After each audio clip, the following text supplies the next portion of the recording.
इधर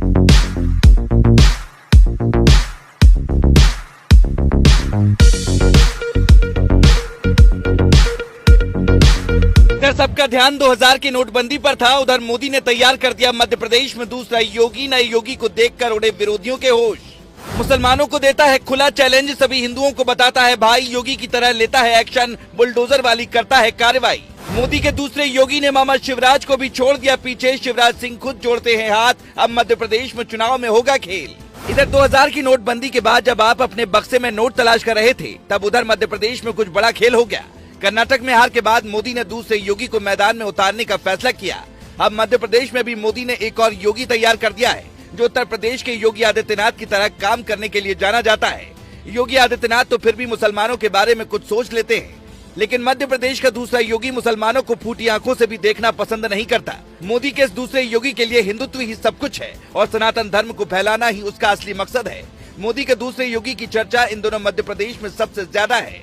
दरअसल मध्य प्रदेश में विधानसभा के चुनाव होने वाले हैं और मोदी का ये दूसरा योगी मध्य प्रदेश में बीजेपी को इतनी बड़ी जीत दिला सकता है जितना शायद उत्तर प्रदेश में योगी भी नहीं दिला पाए होंगे, क्योंकि मध्य प्रदेश के योगी के पास लाखों लोगों के वोट खुद की जेब में है और ये जिस तरफ इशारा कर देता है लोग उसी तरफ हो जाते हैं। मोदी के जिस दूसरे योगी की हम बात कर रहे हैं वो खुले मंच से हिंदू राष्ट्र बनाने की बात करते हैं। यही वजह है कि उनके आगे बड़े बड़े नेता झुककर प्रणाम करते हैं। अब तक आप समझ ही गए होंगे कि हम बात कर रहे हैं पंडित धीरेन्द्र कृष्ण शास्त्री यानी बाबा बागेश्वर धाम की। अब अगर आप सोच रहे हैं कि हमने दूसरा योगी कहकर इतनी भूमिका क्यों बनाई, तो जरा रुकिए और इस रिपोर्ट को पूरा देखिए। योगी आदित्यनाथ गोरखपुर मंदिर के महंत है। जब वो मुख्यमंत्री बने तब भी उन्होंने महंत की पदवी नहीं त्यागी। योगी आदित्यनाथ का कोई अपना परिवार नहीं है, उनके लिए पूरी जनता ही सब कुछ है। लेकिन अगर बात पंडित धीरेन्द्र कृष्ण शास्त्री की करें तो उनका अपना परिवार है और वो शादी भी करेंगे, ऐसा वो कह चुके हैं।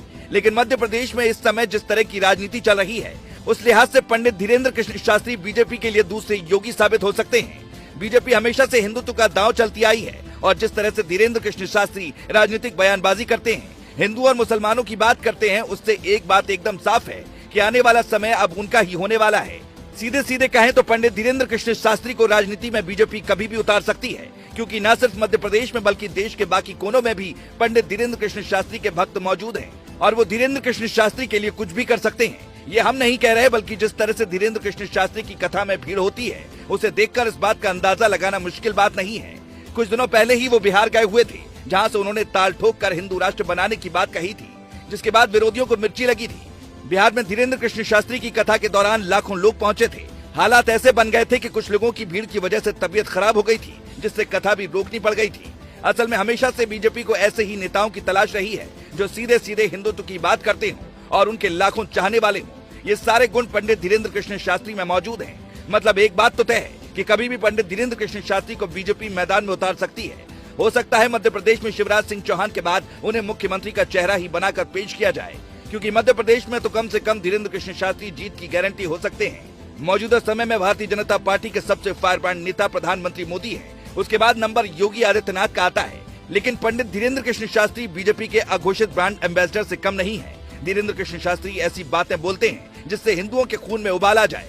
हालांकि अब ये देखने वाली बात होगी कि बीजेपी पंडित धीरेन्द्र कृष्ण शास्त्री को कब मैदान में उतारने का फैसला लेती है। वैसे इस पर आपका क्या मानना है? निकाय चुनाव में योगी आदित्यनाथ को मिली जीत। उधर मोदी ने दिल्ली से किया ऐलान, अमित शाह नहीं योगी तय करेंगे 2024 का रोड मैप। योगी को प्रधानमंत्री मोदी ने दी बड़ी जिम्मेदारी, तो क्या शाह को किया गया साइडलाइन? मोदी को बीजेपी के चाणक्य से ज्यादा योगी पर क्यों भरोसा?